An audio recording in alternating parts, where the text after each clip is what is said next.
Hello friends, welcome you all.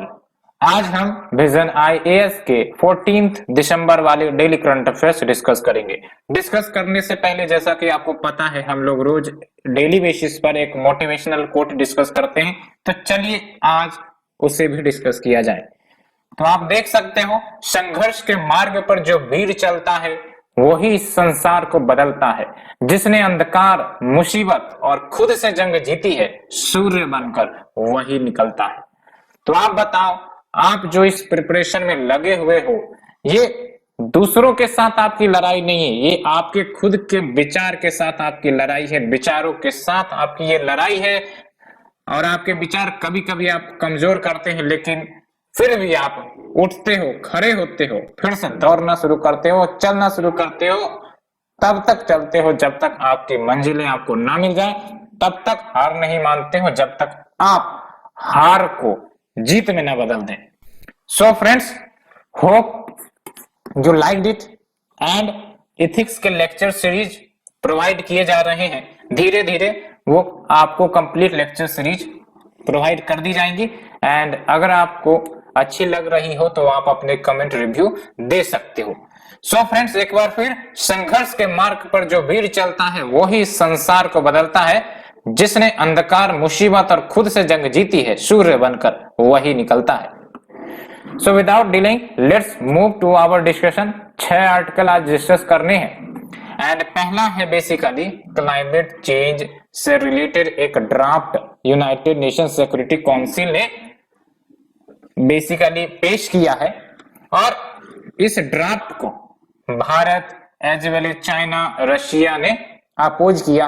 तो देखेंगे कि आखिरकार क्यों भारत के द्वारा अपोज किया गया है एंड इस ड्राफ्ट में बातें क्या कही गई हैं। सबसे पहले हम लोग सिलेबस को देख लेते हैं।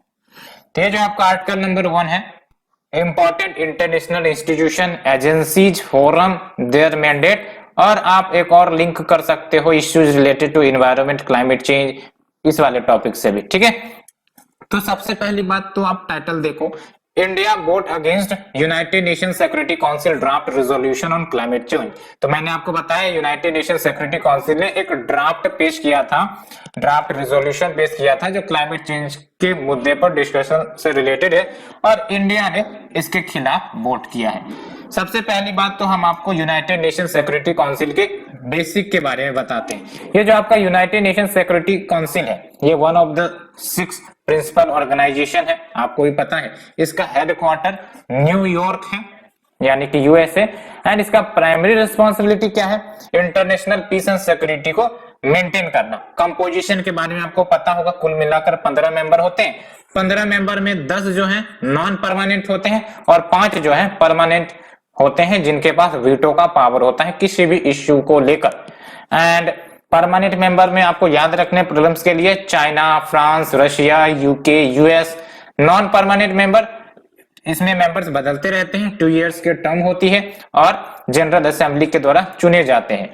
इंडिया भी बेसिकली 2 ईयर टर्म के लिए चुना गया था नॉन परमानेंट मेंबर के रूप में जनवरी 2021 को। एंड 2 साल जब पूरे हो जाएंगे तो इंडिया को कोई और देश रिप्लेस कर देगा। और ये जो आपका भारत का सिलेक्शन है नॉन परमानेंट मेंबर में, ये कुल मिलाकर 8th टर्म है। तो ये याद रखना है, कुल मिलाकर 8th टर्म है जहां भारत नॉन परमानेंट मेंबर का seat United Nation Security council में हासिल किया। एंड अगर हम बात करें, ये जो आपके अदर ऑर्गन्स है यूनाइटेड नेशन के, आपको भी पता है यूनाइटेड नेशन के वेरियस ऑर्गन्स हैं। तो अन्य ऑर्गन जो यूनाइटेड नेशन के हैं वो मेंबर स्टेट्स को रिकमेंड करते हैं। For example United nation general assembly, वो सब क्या करते हैं? मेंबर स्टेट्स को रिकमेंड करते हैं। लेकिन ये जो सिक्योरिटी काउंसिल है, यूएन सिक्योरिटी काउंसिल जिसकी हम बात कर रहे हैं, इनके पास पावर है कि वो डिसीजन कर सकते हैं, बाइंडिंग डिसीजन कर सकते हैं। तो फ्रेंड्स, ये हमने बेसिक के बारे में जाना। अब बात करते हैं इश्यू क्या है। तो बेसिकली ये जो draft resolution United Nation Security Council ने पेश की, ये draft resolution basically United nation secretary general, जो फिलहाल एंटोनियो साहब हैं, उनको एक रिस्पॉन्सिबिलिटी देता है कि भाई साहब, ये जो क्लाइमेट रिलेटेड सिक्योरिटी रिस्क है ना, यानी कि क्लाइमेट से जो सिक्योरिटी रिस्क उत्पन्न हो रही है उसको एक सेंट्रल कंपोनेंट के रूप में इंक्लूड किया जाए into the comprehensive conflict prevention strategy. कहने का मतलब ये है कि क्लाइमेट रिलेटेड सिक्योरिटी रिस्क के कारण कॉन्फ्लिक्ट जैसी सिचुएशंस अराइज होती हैं एंड इसीलिए क्लाइमेट रिलेटेड सिक्योरिटी रिस्क का जो टॉपिक है उसको कॉन्फ्लिक्ट प्रिवेंशन स्ट्रेटजी में डाला जाना चाहिए सो दैट जो यूनाइटेड नेशन जनरल असेंबली है या फिर यूनाइटेड नेशन सिक्योरिटी काउंसिल है वहां पर क्लाइमेट चेंज से रिलेटेड डिस्कशन हो सके बिकॉज कहीं ना कहीं ये क्लाइमेट चेंज जो है वो इंटरनेशनल पीस और सिक्योरिटी को थ्रेटन करती है। एग्जाम्पल भी दिया जाता है कि जो क्लाइमेट चेंज है इसने बहुत सारे लोगों के लाइफ को इम्पैक्ट किया, फोर्स्ड माइग्रेशन हुआ, क्लाइमेटिक माइग्रेशन हुआ, उनकी लाइवलीहुड वेल्थ सब डिस्ट्रॉय हुई एंड इतना ही नहीं क्लाइमेट चेंज के कारण कॉन्फ्लिक्ट्स भी बढ़ा है। एग्जाम्पल के तौर पर जो साहिल रीजन है अफ्रीका में as well as other parts of Africa, लेकिन इंडिया, चाइना, रशिया ने अपोज किया और इसके खिलाफ वोट किया। ऐसा इसीलिए कि अगर ये रेजोल्यूशन पास हो जाती है तो ये जो आपके यूनाइटेड नेशन सिक्योरिटी काउंसिल है इसको पावर मिल जाएंगी कि ये इन मुद्दे पर यानी क्लाइमेट रिलेटेड मुद्दे पर भी अपना फैसला सुना सकते हैं। और अगर एक बार इनको ये पावर मिल गई तो आपको ही पता है ये सब वो देश है जिन्होंने काफी ज्यादा क्लाइमेटिक इमिशन किए हैं एंड फिर तो ये वही बात हो गई कि जिन्होंने गुनाह किया उन्हीं को हम पावर दे रहे हैं कि आप ही फैसला सुनाओ। दैट्स वाई यहां पर इंडिया ने अपोज किया, चाइना ने अपोज किया। तो हम जानेंगे कि आखिरकार अपोजिशन का कारण क्या रहा। तो आप देख सकते हो जैसा कि मैंने बताया बहुत सारे यूनाइटेड नेशन सिक्योरिटी काउंसिल के जो सदस्य हैं वही तो मेन कंट्रीब्यूटर है क्लाइमेट चेंज के। अभी हमने बात किया फॉर एग्जांपल आप देख सकते हो यूके, यूएस, ये सब मेन कंट्रीब्यूटर है ग्रीन हाउस गैस इमिशन के, जिसके कारण इतनी बड़ी विडंबना धरती पर आ पड़ी है। एंड यही फिर फैसला लेंगे, यही फिर डिबेट डिस्कशन से सॉल्यूशन निकालेंगे कि भाई साहब इसको डील करने के लिए हमें क्या करना चाहिए। तो मैंने आपको बताया ये तो वही बात हो गई कि जिसने गुनाह किया है उसी को पावर दे दो कि आप जो गुनाह को ठीक करो। तो वही बात यहां पर देखने को मिल रही है कि अगर सिक्योरिटी काउंसिल को ये रेस्पॉन्सिबिलिटी मिल जाती है कि आप इन इश्यूज पर डिबेट करो, डिस्कशन करो, फैसले सुनाओ, तो कुछ स्टेट को फ्री हैंड मिल जाएगा कि वो सारे के सारे क्लाइमेट रिलेटेड इश्यू के मैटर पर अपने फायदे के लिए फैसला सुनाएंगे। तो इससे भारत जैसे देश जो लगातार क्लाइमेट चेंज के मुद्दे पर लड़ाई लड़ रहा है और डेवलप्ड कंट्री को रेस्पॉन्सिबल ठहराने का बात करता है तो फिर वो अचीव नहीं हो सकेगी। एंड दूसरा जो कारण है भारत का या फिर लाइक माइंडेड कंट्री का जिसके कारण ये अपोज किया गया है, तो दूसरी बात तो ये है कि ऑलरेडी यूनाइटेड नेशन की पैनल है, कौन सी, united nation framework convention on climate change UNFCCC, आपको ही पता है। और इसकी मीटिंग भी अभी हुई थी ग्लासगो में COP26, आपने सुना भी होगा। तो ये तो ऑर्गेनाइजेशन है ही जो क्लाइमेट रिलेटेड मैटर को डील करता है। तो फिर आप यूनाइटेड नेशन सिक्योरिटी काउंसिल में इन मैटर को डिस्कशन की क्या बात हुई। और UNFCCC में ऑलरेडी वाइडर इंटरनेशनल कम्युनिटी है जो क्लाइमेट रिलेटेड टॉक्स एंड आपका रिजोल्यूशन पास करते हैं, उस पर एक्ट करते हैं। एलोंग विथ जो तीसरा कंसर्न है वो ये कि ये गलत मैसेज सेंड करता है डेवलपिंग कंट्रीज को कि भाई साहब बजाय कि आप उनके कंसर्न को एड्रेस करने के बजाय आप क्या कर रहे हो, डिबेट एंड डिस्कशन और अपने फायदे के लिए आप काम कर रहे हो। और साथ ही साथ ये जो डेवलपिंग कंट्री का प्रयास है कि जो डेवलप्ड कंट्रीज हैं उनको रेस्पॉन्सिबल ठहराया जाए for their historical contribution to the green house gases and to meet their commitments under the UNFCCC। तो ये भी आपका सब पानी फेर जाएगा।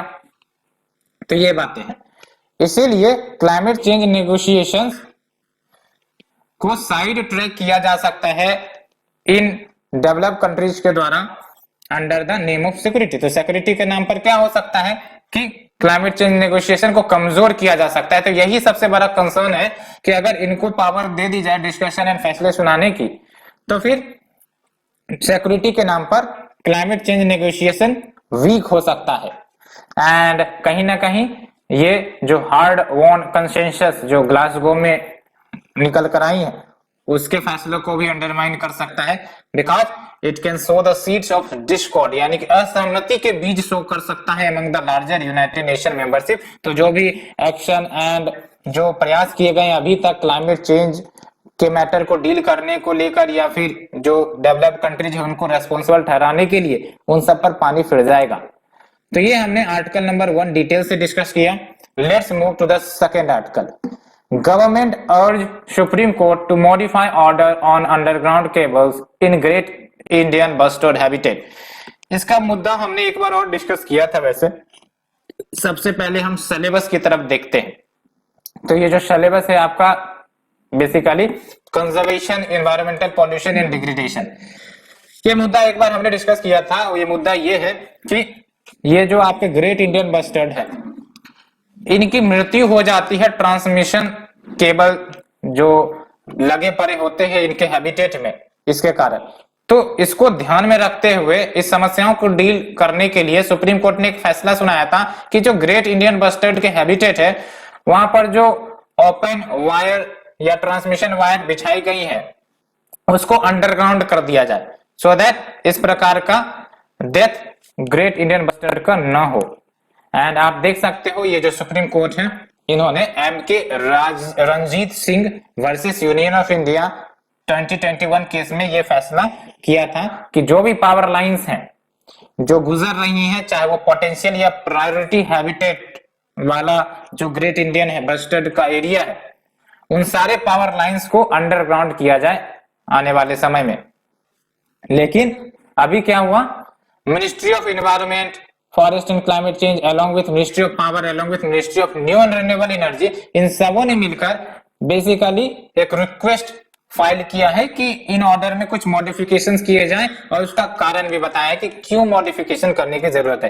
पहली बात तो ये कि अगर इस नियम को या फिर इस ऑर्डर को इंप्लीमेंट किया जाएगा तो पावर सेक्टर के लिए एडवर्स इंप्लीकेशंस हो सकती है। कैसे? बिकॉज हो सकता है कोस्ट बढ़ जाए, है ना। एंड जो एनर्जी ट्रांजिशन पर फोकस कर रहा है भारत की, फॉसिल फ्यूल से हम नॉन फॉसिल फ्यूल की तरफ जाएं, उसमें भी डिले हो सकता है, उसमें भी कॉस्ट बढ़ सकती है। बिकॉज जब भी अंडर वायर किया जाएगा केबल का, मतलब अंडरग्राउंड किया जाएगा केबल का, तो फिर उसमें एडिशनल कॉस्ट लगेगी। साथ ही साथ जहां पर अंडरग्राउंड किया जाएगा वहां पर रिन्यूएबल प्रोजेक्ट जैसे आपका सोलर पावर लगाने की बात थी, तो उन सब को इंप्लीमेंट करने में डिले हो सकता है, कॉस्ट बढ़ सकता है। तो इसीलिए कहा गया कि इसका एडवर्स इंपैक्ट पावर सेक्टर पर हो सकता है और डिले भी हो सकता है एनर्जी ट्रांजिशन में जो हम करना चाहते हैं फॉसिल फ्यूल से नॉन फॉसिल फ्यूल या फिर रिन्यूएबल एनर्जी की तरफ। जैसे फॉर एग्जांपल यहाँ पर एग्जांपल भी दिया गया है सब्सटेंशिएट करने के लिए कि जो एरिया है, जिस एरिया में अंडरग्राउंड करने की बात कही गई है, वहां पर अप्रोक्स 263 गीगावाट रिन्यूएबल एनर्जी का पोटेंशियल है ना, और साथ ही साथ वेरी हाई सोलर एंड्योरेंस की भी कैपेसिटी है।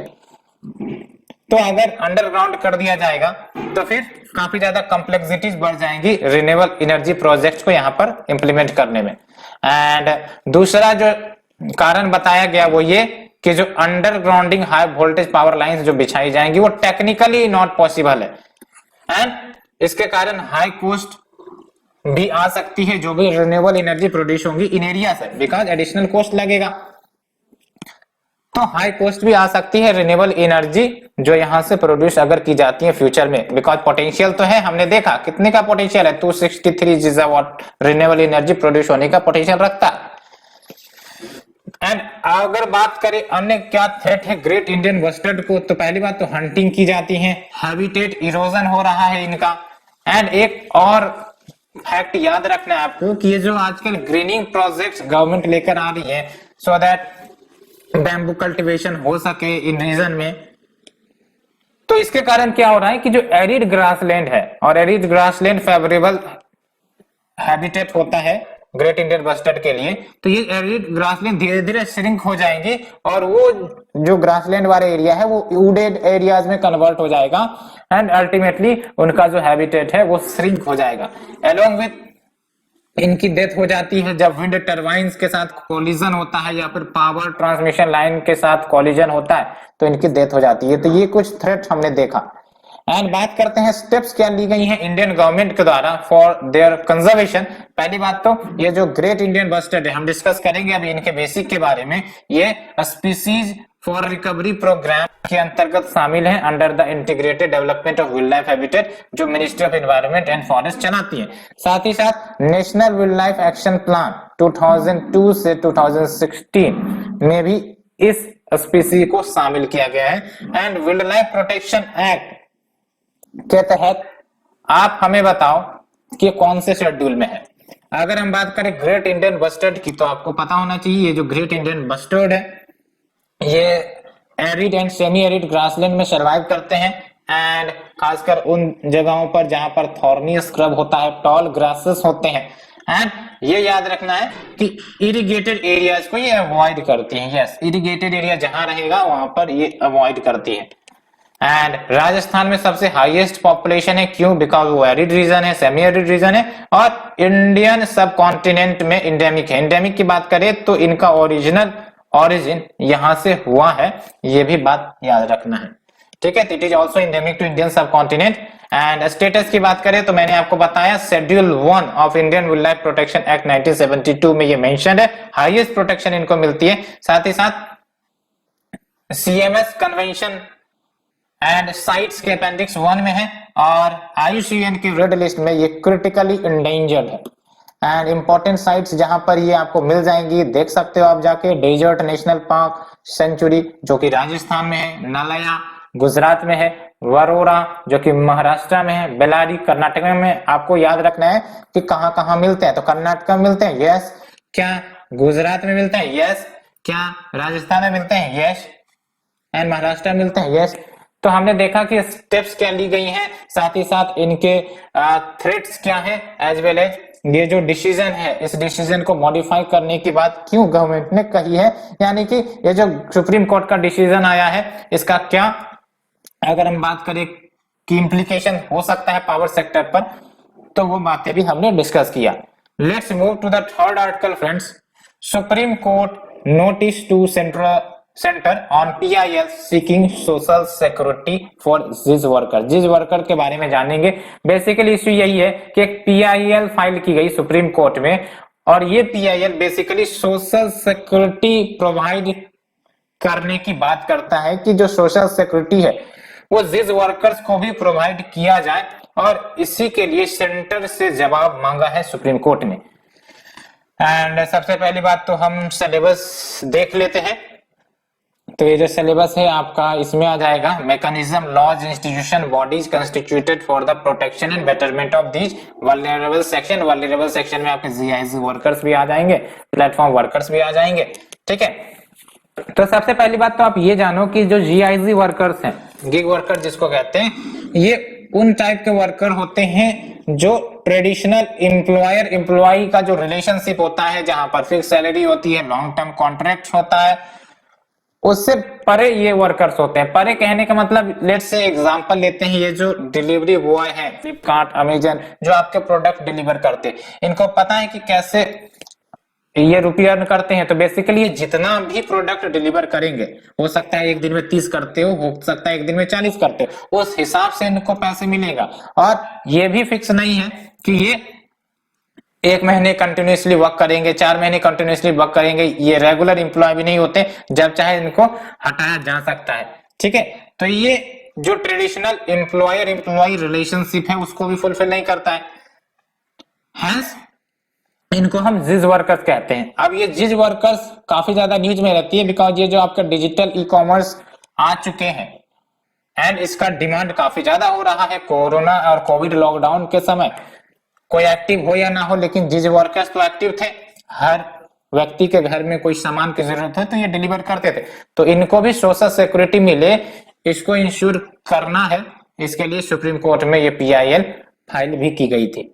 एंड देख सकते हो सुप्रीम कोर्ट ने डिसाइड किया है कि वो एग्जामिन करें वेदर ये जो GIZ वर्कर्स है उनको अनऑर्गेनाइज वर्कर्स के रूप में ट्रीट किया जाए या ना किया जाए, सो दैट इनको भी सोशल सिक्योरिटी कवर मिले।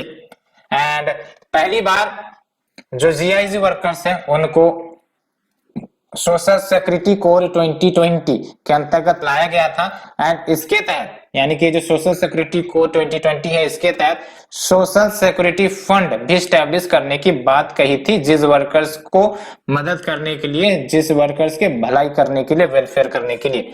एंड साथ ही साथ ये भी एक डिमांड है कि जो जीआईजी वर्कर्स है उसको वर्कमैन के डेफिनेशन में लाया जाए। वर्कमैन का डेफिनेशन में होता क्या है कि जो भी सोशल सिक्योरिटी लेजिस्लेशन है, जैसे contract labour act, employment compensation act, ये सब भी एक्ट लागू होंगी अगर ये वर्कमैन के डेफिनेशन में आ जाते हैं तो। एंड जो सोशल सिक्योरिटी है इसके तहत क्या बेनिफिट मिलेंगी, तो लाइफ एंड डिसेबिलिटी कवर, कि अगर काम करते करते कुछ एक्सीडेंट हो गया, डिसेबिलिटी हो गई, तो फिर पैसे या हेल्प मिल सकता है, as well as health and maternal benefits मिल सकती है। ओल्ड एज प्रोटेक्शन के लिए भी कुछ स्कीम्स होंगी तो इनका लाभ उठा सकते हैं।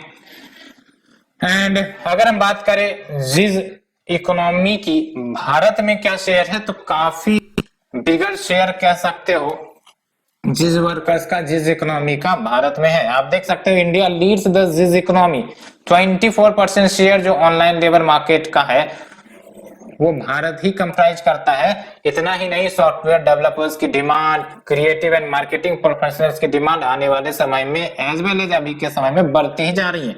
और एक एसोचैम रिपोर्ट के अनुसार जो इंडिया का गिग सेक्टर है वो देख सकते हो बाय 2024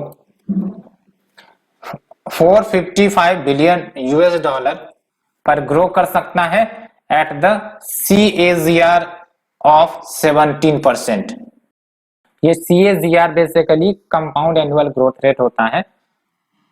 तो ये आप देख सकते हो एसोचैम की रिपोर्ट के अनुसार जो इंडिया का गिग सेक्टर है वो 2024 आते आते 455 बिलियन डॉलर का हो जाएगा और जो एनुअल ग्रोथ रेट है वो 17% है। समझ सकते हो आप, 17% एनुअल ग्रोथ रेट काफी ज्यादा होता है।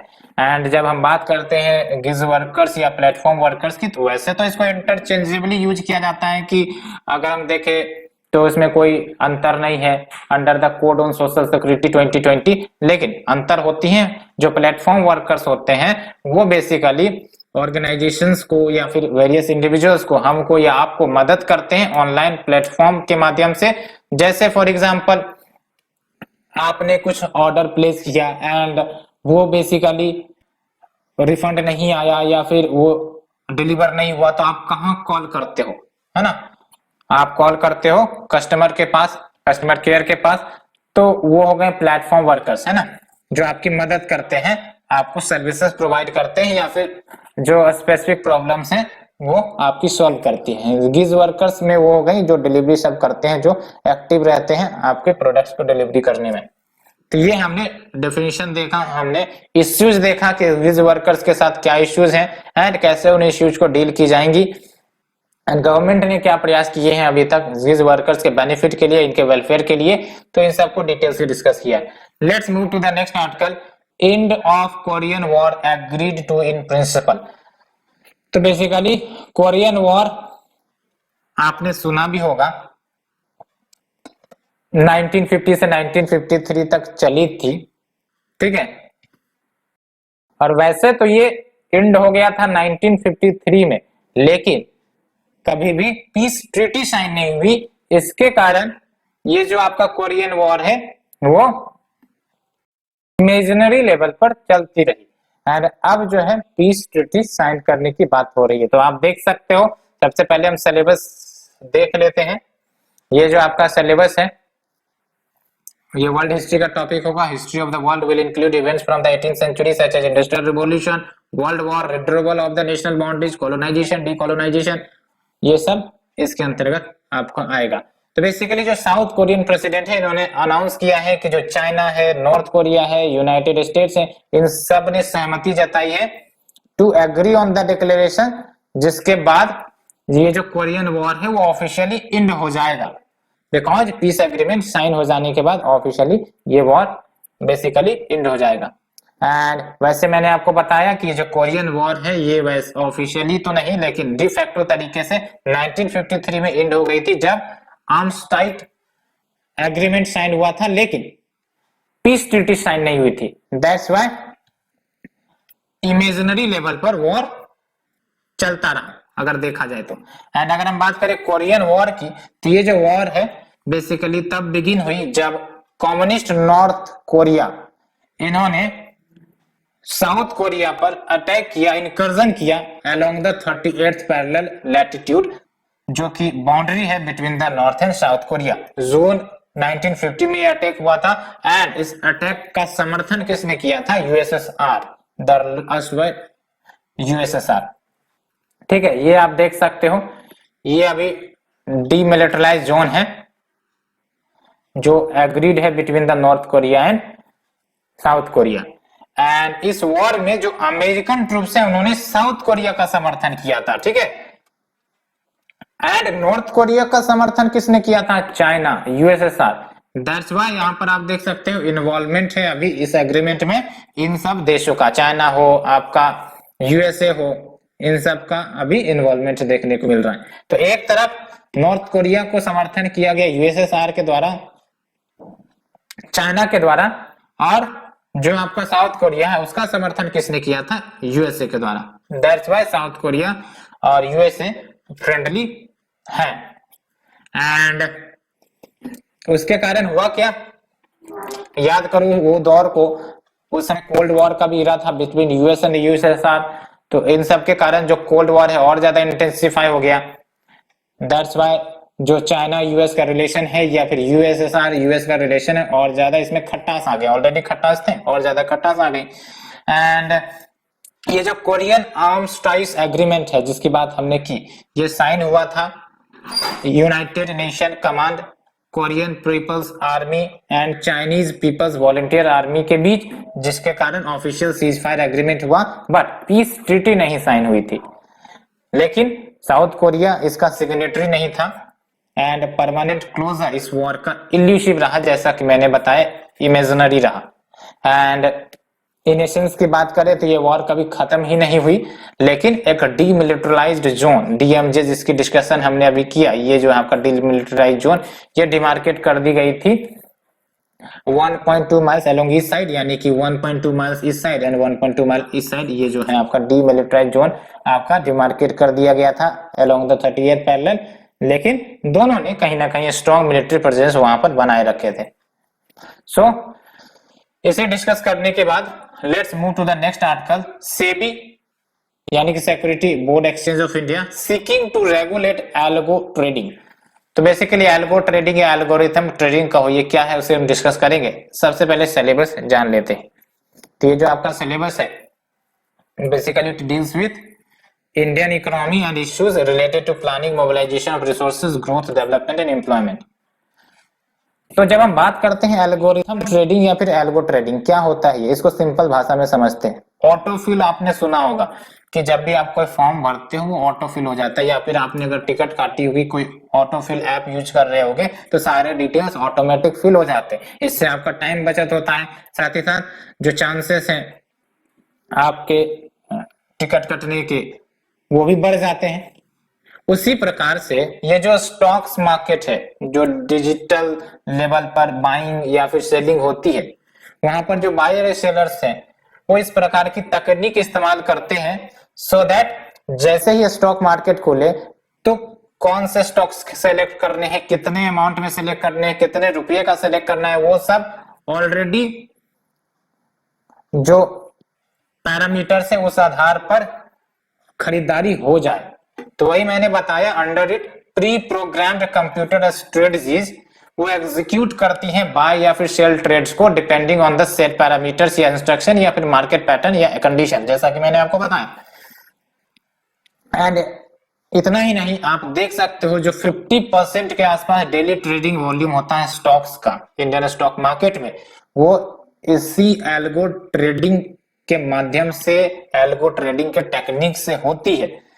तो अगर हम बात करें बेनिफिट क्या है एल्गो ट्रेडिंग का, तो पहला बेनिफिट तो ये कि कम समय में ये हाई वॉल्यूम ऑर्डर्स को प्लेस कर सकते हैं, यानी कि 1 सेकंड में हो सकता है कोई इंडिविजुअल 10 स्टॉक खरीदे, लेकिन ये कंप्यूटर हो सकता है 1 सेकंड में 20 स्टॉक खरीद ले। तो yes, high volume orders place किए जा सकते हैं हाई स्पीड पर, एंड ट्रांजैक्शन कॉस्ट में भी कमी आएगी, एंड डिफरेंटली प्राइस्ड स्टॉक्स को आइडेंटिफाई किया जा सकता है बिकॉज ये सब कंप्यूटर बेस्ड है, एंड अलोंग विथ जो सिग्निफिकेंट प्राइस चेंजेस त्वरित हो जाती हैं। फॉर एग्जांपल किसी स्टॉक का डिमांड काफी ज्यादा है तो तुरंत उसका प्राइस राइज हो जाने लगेगा, तो उस प्रकार के सिग्निफिकेंट प्राइस चेंजेस को भी अवॉइड कर सकता है। एंड सबसे इंपॉर्टेंट बात, हाईली एक्यूरेट है बिकॉज यहाँ पर कोई ह्यूमन एरर्स तो नहीं मिलेंगी। तो अगर हम बात करें इसको रेगुलेट करने की क्यों जरूरत है, तो सबसे पहली बात तो ये कि जो एल्गो ट्रेडिंग का कंसेप्ट है भारत में 2008 में आया था, लेकिन 2015 में ये पता चला कि जो एनएसई है, नेशनल स्टॉक एक्सचेंज, ये प्रेफरेंशियल एक्सेस दे रहे हैं कुछ फ्यू एल्गो ट्रेडर्स को, तो इसका मतलब मैनिपुलेशन इन द मार्केट वाली इश्यूज निकल कर आ सकती हैं।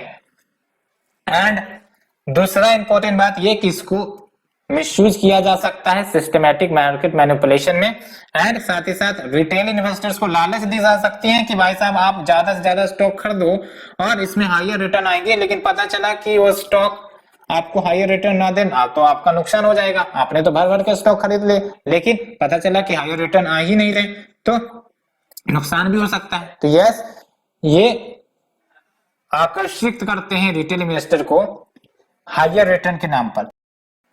तो अगर हम बात करें कंसर्न्स क्या है, तो मतलब अगर रेगुलेशन लाया जाएगा सेबी के द्वारा तो इसके नेगेटिव रिपरकशंस क्या हो सकते हैं। तो पहली बात तो हमने आपको बताया कि जो एल्गो ट्रेडिंग के माध्यम से हाई वॉल्यूम ऑर्डर प्लेस किए जा सकते हैं कम समय में, लेकिन अगर रेगुलेशन लाया जाएगा तो ये जो ट्रेडिंग वॉल्यूम है ये फॉल हो सकती है अगर ये सेबी नॉर्म्स इंप्लीमेंट हो जाती हैं, बिकॉज जो अप्रूवल है प्री प्रोग्राम्ड ट्रेडिंग स्ट्रेटजीज के लिए वो कॉम्प्लेक्स अफेयर बना दिया जा सकता है कि भाई साहब अगर प्री प्रोग्राम ट्रेडिंग स्ट्रेटजी आपको अप्रूवल करनी है और इसके माध्यम से आपको खरीदारी करनी है तो आपको ये पालन करने पड़ेंगे, है ना।